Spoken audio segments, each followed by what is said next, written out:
yung sincerity ng tao. Yes. Sabihin na natin, minsan nagagalit siya, minsan napapamura. Kung ganyan naman talaga kabulok na yung mga sistema sa Pilipinas, di ba? Talaga naman magagalit ka. At nandyan nga si Rodrigo Duterte, naging kinatawan ng sambayan ng Pilipino noong 2016, naging presidente ng Pilipinas. Ano ang nakita niyong katangian ng pamilya Duterte na talagang bakit gano'n na lang katindi ang inyong suporta sa kanila? Unang-una kay Pangulong Rodrigo Duterte.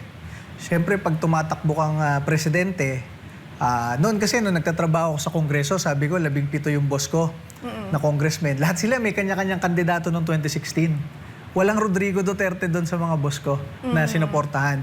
Kaya lang ako, pati yung mga kasama kong ROTC Corps Commander, nakita namin itong taga Mindanao, ang tawag nila, probinsyano, di ba? Pero pag nagbabasa siya ng kanyang mensahe, wala siyang binabasa. Kapag nagsasalita siya, wala siyang binabasa. Hindi yan yung parang prepared speech. O kahit may prepared speech, sasabihin pa rin niya kung anong naiisip niya. Hindi parang si Risa. No, Si index card. So makita mo yung sincerity ng tao. Yes. Sabihin na natin, minsan nagagalit siya, minsan napapamura. Kung ganyan naman talaga kabulok na yung mga sistema sa Pilipinas, di ba? Talaga naman magagalit ka. At nandyan nga si Rodrigo Duterte, naging kinatawan ng sambayan ng Pilipino noong 2016, naging presidente ng Pilipinas. Kay Vice President Sara Duterte, makita mo, may political will. Lumaban si Vice President Sara Duterte, di ba? Ibang politiko, hindi yan makikipag-away sa mga makakaliwa kasi sasabihin ng ibang politiko, boto yan. Pero si DepEd Secretary, Vice President Sara Duterte, co-chairman pa, attorney ng NTF-ELCAC nung pag-upo niya. Talagang kaya yung tungkol sa confidential fund, talagang tama lang yun eh. Dahil co-chairman ka na ng NTF-ELCAC laban sa NPA, ikaw pa DepEd Secretary na naghahanap ng recruiter ng NPA sa mga paaralan. Hindi mo mahuhulaan yun, dapat ka talagang gumamit ng intelligence fund dati. For national security. Kaya alam nyo, talagang sinusuportahan natin si Vice President Sara Duterte. Alam nyo hindi tao na plastic. Alam nyo kapag ayaw sa inyo ni Sara Duterte, hindi talaga kayo papansin. Hindi makikipagplastikan sa inyo. Yan ang mga kailangan natin. May political will, isang abogada, isang colonel sa reserve force. Talagang merong isang magulang, isang nanay. Alam mo na merong direksyon ng ating bansa under Sara Duterte. Tama. Anyway, speaking of kay Sara, natatandaan ko meron tayong kapihan, parang press ko na galit ka doon sa nung nabasa mo yung affidavit ni Ramil Madriaga. Ayan, oo. Ano to? Ano bang, bakit parang sabi mo pa, parang gusto mo nang uminom ng Lipitor pagkatapos nung mabasa mo. Ano bang kinagalit mo noon? Hindi, mapapainom ka talaga ng losartan. Losartan mo lang. Una, from my time in government, tapos hanggang kina Vice President Sara Duterte sa Davao, kaibigan naman natin lahat ng mga naging PSG commanders, ng mga Presidential Security Group commanders. Tinanong natin kung kakilala nila si Ramil Madriaga, hindi nila kilala. Tapos, ang pakilala ni Ramil Madriaga last year, siya daw PSG, tapos siya daw nagtayo ng VP PSG. Tapos siya daw yung bagman ni Pangulong Duterte and everything. Pag tinignan mo yung affidavit niya, he was a member daw of PSG, of NICA, tapos nagtrabaho pa sa NBI, lahat na So napaka-imposible na. Ayan, nakita ko tuloy yung pagmumukha. Mukha talagang... Parang si James Bond na siya. Talaga namang talo. 007 000 Talaga namang talo pa Anyway, with your kind permission, follow-up ko lang. Sure. Kasi isa pa naging viral yung exchange ninyo ni Raul Manuel. Na may sinabi yata siya na parang sabi mo, bumalik ka pa, pupunta ka ng Laguna. Bumalik ka dun sa yung Kamuning Bakery. At yung sinabi ni Raul Manuel, nagkaroon ng backlash. Backlash? Nagkaroon ng backlash. Backlash. Ano pa yung pinagawa niya noon? Baka pwede bang sariwain mo? Ang ganda ng exchange niya noon. Walang, parang tameme si Raul Manuel doon Ayun, buti ma-explain ko sa inyo. Ayan. Kasi sa government, when you spend your office funds, lagi naman may COA Audit Observation Memo, AOM.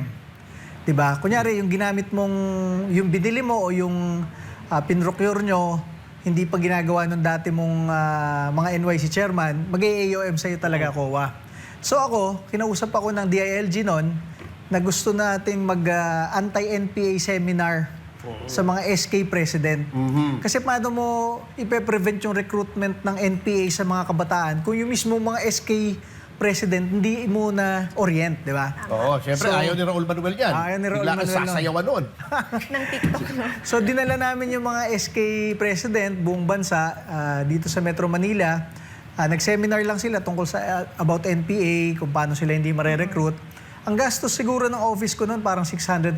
Grabe. Pero ako, dahil minsan naglalabas pa ako ng sarili kong pera para, kunyari, pang bus nila, ganon-ganon. Ang tagal kasi minsan ng sistema sa government eh. Ang tawag dyan pro bono. Ganun, Puro bono. abono. Puro abono. So gumastos ako 600,000.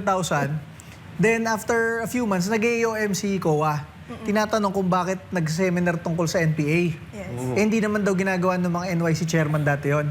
Sumagot ako. Sabi ko, hindi ko naman kasalanan kung hindi naisip ng mga dating NYC chairman yon. Ang nire-recruit ng NPA, hindi naman matatanda, puro kabataan. Youth. Okay, So kailangan ko youth, i-recruit kailangan ko i-orient yung mga kabataan, leader kabataan, para sila hindi ma-recruit at yung mga kabataan sa probinsya nila hindi rin ma-recruit.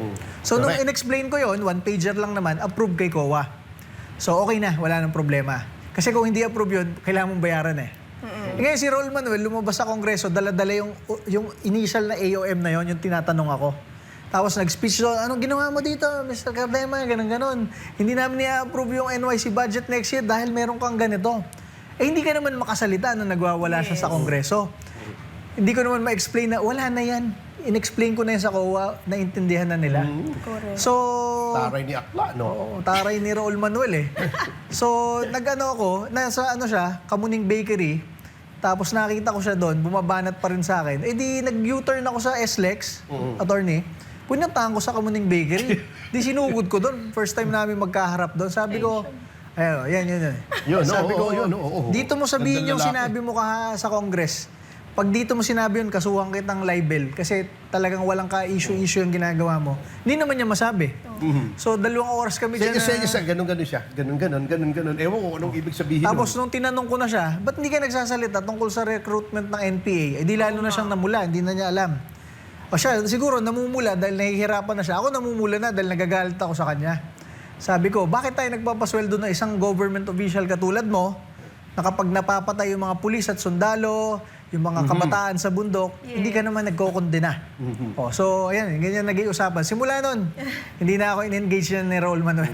Napahiya na yata. Ayun niya. yun, no? Oo. Feeling ko nga hindi po Viral siya na yan. namumula eh. Feeling ko nagbabiolate siya dyan. Baka naman nag-blush yung nakita ka. Ay, Ay! Ay. So, Chairman, may iba naman ako, no? Going back to 2017, nabalitaan ko na si VP Sara po ang nag-officiate ng wedding yun ni Kong Ay. Michelle sa Davao City, no? Oo. Having known her for many years, ano po sa tingin niyo ang side ni VP Sara na hindi nakikita ng publiko bilang kaibigan niyo po siya ng matagal na panahon? Una,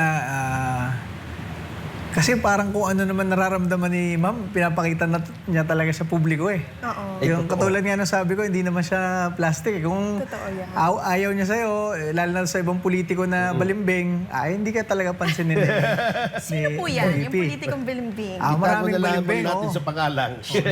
Lilista na natin lahat yan. No? Pero si ma'am talagang maasikaso sa kanya mga anak. Gusto nga niyang mauwian lagi yung mga anak niya. Tapos kay Ninong Mans, kay Attorney Mans, lagi sila magkasama. Talagang nabibisi lang sa trabaho kasi talagang tutok siya dun sa anti-NPA talaga. Tama. Na ang mga kabataan di ma-recruit. Ngayon, in-issue pa siya dyan. Walang kakwenta-kwenta yan, yung issue na yan. Yes. Kaya nasa impeachment na yan. Sasabihin pa nga, bakit daw gumagamit ng aliases? Lahat naman talaga Kaya ng confidential. confidential.